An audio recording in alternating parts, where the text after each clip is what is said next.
agora convido a professora Maria de los Dolores Jimenez Penha.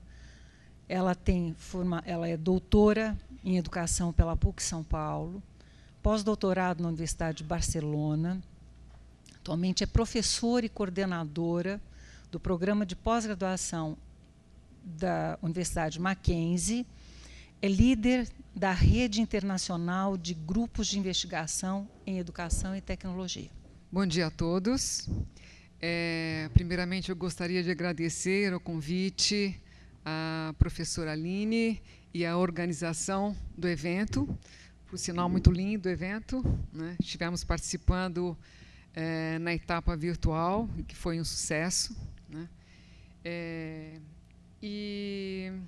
Bom, o que eu trago hoje aqui é uma provocação.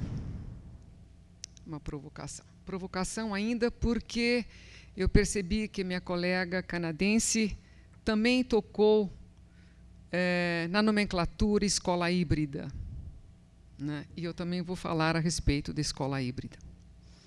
Mas, inicialmente, antes de falarmos da escola híbrida, eu vou resgatar um pouquinho as tecnologias na educação. E eu provoco um termo até engraçado, da informática às tiques e tac. Tic-tac, né? Esse tic-tac, né? O que seria esse tic-tac?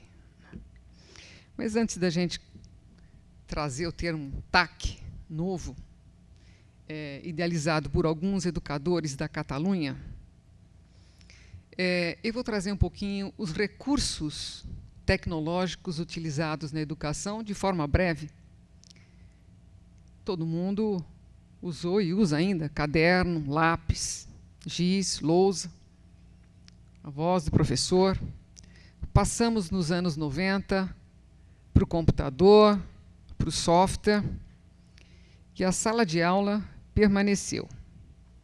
Até que, meados do ano 2000, com o avanço da internet, né, e associada à demanda por educação, as plataformas de gerenciamento de ensino-aprendizagem explodiram.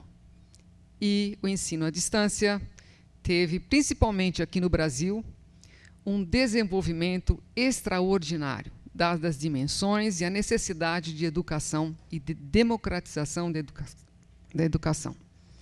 Tivemos, naquela época, algumas plataformas, aqui no Brasil, Teleduc, elaborado pela UNIED, sobre o comando do professor Dr. José Armando Valente, WebCT, Blackboard, mas atualmente a maioria das instituições utilizam um software livre, que é o Moodle, software livre de código aberto.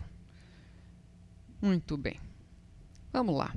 Das tecnologias na educação, passamos para os ambientes virtuais de ensino e aprendizagem. Sobre essa ótica, eu tenho o ambiente presencial de sala de aula, o ambiente presencial do laboratório de informática e o ambiente virtual de uma plataforma online. Tanto no presencial, na sala de aula, como no laboratório, nós vemos o professor. Só que no laboratório, via de regra, não está o professor, né? Está o técnico ainda, né? E lá no virtual, muitas vezes o professor fica atrás da tela, como está aí, né? A tela dá conta de ensinar o aluno. E nisso nós tivemos, né, uma grande questão aí. O que mudou?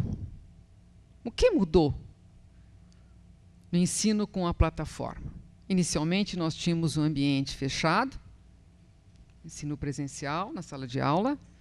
Passamos para o ambiente do laboratório, os softwares educacionais também fechado. E passamos para um ambiente virtual com o uso das TICs. Esse ambiente virtual com o uso das TICs, no caso Moodle, estou falando, ele é um ambiente virtual aberto ou fechado? O que mudou aí? Qual a diferença de uma aula presencial, uma aula no laboratório ou uma aula no ambiente virtual? Qual o papel do professor aí? Uma grande interrogação. E esse termo TIC para TAC, eu vou trazer um pouquinho, antes de falar de TACs, um pouquinho a evolução da web. Só como eu sou professora, fui professora de didática há muitos anos, a gente tem mania de fazer tudo didaticamente. Etapas, né? Da web 1, de uma internet onde o usuário é absolutamente passivo, nós simplesmente extraímos as informações da web, passamos para a web 2.0, uma web social, uma web semântica, uma web dinâmica, participativa e colaborativa. Haja visto as redes sociais. Os usuários são protagonistas. Então, a rede, a internet, deixa de ser, né, um grande meio de divulgação e repositório para se transformar numa plataforma de criação de conteúdos, reutilização, compartilhamento e colaboração. Temos aí os ambientes virtuais de aprendizagem. Eu não estou dizendo ambientes virtuais de ensino e aprendizagem. Não estou dizendo AVEA, estou dizendo AVA, ambientes virtuais de aprendizagem, onde os usuários, independente de haver uma instituição por trás, podem aprender uns com os outros. Eu posso entrar em blogs, eu posso entrar em wikis, eu posso entrar em diferentes comunidades virtuais de aprendizagem e aprender em colaboração. Eu tenho Facebook, o Twitter, YouTube. O YouTube, nós temos os REAs, Recursos Educacionais Abertos, maravilhosos, instituições que estão oferecendo, disponibilizando os seus conteúdos, cursos inteiros, professores que estão disponibilizando suas aulas no YouTube. Eu tenho YouTube School, YouTube Teacher, eu tenho iTunes U. Meu Deus, o que nós estamos utilizando no ensino à distância? Estamos utilizando as TICs e a grande provocação é passar das TICs, das tecnologias da informação e da comunicação, assim denominadas pelo pessoal da comunicação, a se transformarem em tecnologias para a aprendizagem e para o conhecimento. Esse é o grande desafio que nós, educadores, enfrentamos hoje. Essas TACs foram denominadas pela Haig, Lozano, Roser. Muito interessante, quando eu me deparei com esse termo, eu fiquei absolutamente deslumbrada. É verdade, até agora nós estamos utilizando as tecnologias da informação e da comunicação para disponibilizar informação. O que nós fazemos no Moodle? O Moodle, e-learning, muitas vezes é um e-reader, né? Sujeito baixa, PDF, disponibiliza a atividade que o professor mandou, abre-se um fórum, para não dizer que não há interação, não é? Mas, na verdade, será que os professores, esses professores que lidam com tecnologia, a maioria que está aqui presente, realmente conhece a potencialidade das tecnologias da informação e da comunicação? Será que porque só ele entra no Moodle já é o suficiente para dizer: nossa, eu sou professor de educação à distância, eu estou utilizando as tecnologias da informação e comunicação? Gente, transcender a alfabetização digital para o letramento digital é o grande desafio. E o grande desafio com toda a infinidade de dispositivos midiáticos que nós encontramos hoje na internet, na Web 2.0, que alguns dizem Web 3.0, Web 4.0. A necessidade de desenvolver uma competência digital. E essa competência digital abrange o ponto de vista cultural, tecnológico instrumental, sim. Sim. Nós, educadores, quando ouvimos a palavra instrumental, nossa! Gente, se nós não sabemos disponibilizar uma webquest, se nós não sabemos elaborar uma wiki, se nós não sabemos montar um blog, como é que a gente vai saber lidar com isso? A gente só inova se a gente conhece. Se a gente não conhece, a gente não inova. Trata-se de aprender sobre a tecnologia e não apenas aprender a tecnologia. E aqui eu vou passar para a escola híbrida. Eu desenvolvi, junto com a professora a doutora Sônia Alegretti, para o último encontro que nós tivemos lá em Barcelona, do qual a professora Aline também participou, encontro do REGIET, dessa rede internacional de grupos de investigação e educação em tecnologia, um texto denominado Escola Híbrida, aluno imersivo, sala de aula mediatizada, aluno imersivo, e do qual extraio algumas ideias. O que eu concebo por escola híbrida? Infelizmente, eu cheguei um pouco tarde, eu não ouvi a minha colega apresentar a fala dela, o colóquio dela. Eu tive acesso a alguns slides dela, mas eu concebo ainda um pouco diferente escola híbrida do que ela trouxe. O que eu concebo escola híbrida? Primeiro, a escola híbrida possui entorno físico e virtual determinado. Mas essa escola ela se expande a partir do momento em que o mundo virtual, não o mundo virtual, o Moodle só, estou dizendo do Moodle, estou dizendo da sala de aula.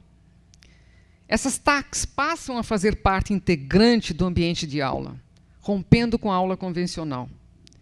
Os professores e alunos extraem dos ambientes virtuais, dispositivos midiáticos, né, toda a sua potencialidade. E esses dispositivos midiáticos são utilizados na sala de aula, seja ela a sala de aula virtual, seja ela a sala de aula presencial. Por que não trabalhar com o aluno? Por que dar tudo? Por que disponibilizar absolutamente tudo? Por que não... Essa escola, esse professor pesquisador, esse aluno ativo, propalado desde os anos 40, com a Escola Nova, Anísio Teixeira, nunca nós tivemos tanta oportunidade de trazer à baila, realmente, com essas tecnologias, esse aluno ativo. A sala de aula, a minha primeira formação é biologia, sou bióloga. E é lógico, sempre faço uma comparação com a biologia, né? E aí eu percebo o seguinte, eu faço uma comparação com a biologia. Sala de aula, as paredes da escola são como células, né? As paredes das células são permeáveis, né? Deixar, né, que as paredes da sala de aula, né, sejam permeáveis, né? Adentrar novos conhecimentos, né, para garantir a sobrevivência. Nossos alunos não aguentam mais. Paredes de sala de aula, estou dizendo os muros do Moodle. Quando o aluno entra no Moodle, ele está entrando na escola, gente. Ele está na casa dele, e aí, né? Ele está na casa dele, mas, na verdade, ele está na escola. Ele entrou, ele tem uma senha, ele entrou no portal, ele entrou com uma senha. Deixar, né, que esse ambiente virtual, né, seja permeado, né, pelos dispositivos de fora, pelas possibilidades, né? É ter um novo olhar educacional, teórico-educacional, para os ambientes virtuais. Utilizar mesmo das teorias construtivistas e, por que não, o conectivismo, idealizado por George Simmons e Stephen, em 2006. A aprendizagem não está só no sujeito, está nas conexões, está na rede. Educação e aprendizagem em colaboração que pode ser realizada fora dos muros da escola, vai em encontro de um novo contexto sociocultural, onde se define o como aprendemos socialmente. E onde aprendemos? Aprendemos na rede.